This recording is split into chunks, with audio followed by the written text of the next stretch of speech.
Bakunzi ba Judgment Truth Victory, ndabasuhuje mbahaye ikaze kandi ndabararitse kugira ngo tubane muri ino gahunda ya Soma Bibiliya. Nakubwiye yuko muri ino gahunda ya Soma Bibiliya dukoresha Bibiliya eshatu: Bibiliya yera, Bibiliya ntagatifu ndetse na Bibiliya y'icyongereza yitwa Holy Bible King James Version.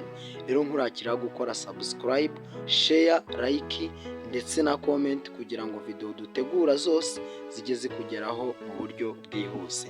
Uyu munsi rero turi mu gitabo cy'intangiriro cyangwa intangiriro igice cya kabiri niho twerekeje.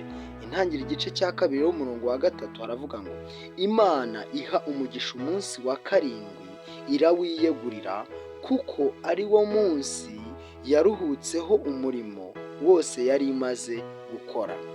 Muri Bibiliya yera batubwira ngo ki? Muri Bibiliya yera itangira igice cya kabiri umurongo wa 3, Imana iha umugisha umunsi wa karindwi iraweza kuko ari wo Imana yaruhukiyemo imirimo yakoze yose.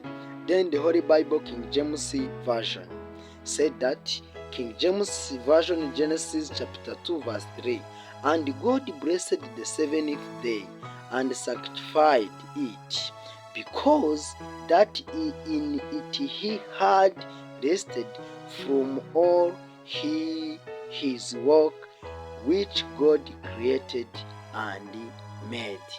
Rero nakurarikira gukora subscribe kugira ngo urusheho kugenda wunguka byinshi, kandi nanjye mbona ko unkurikiye ndetse wanakumva ari byiza ukayisangiza abavandimwe.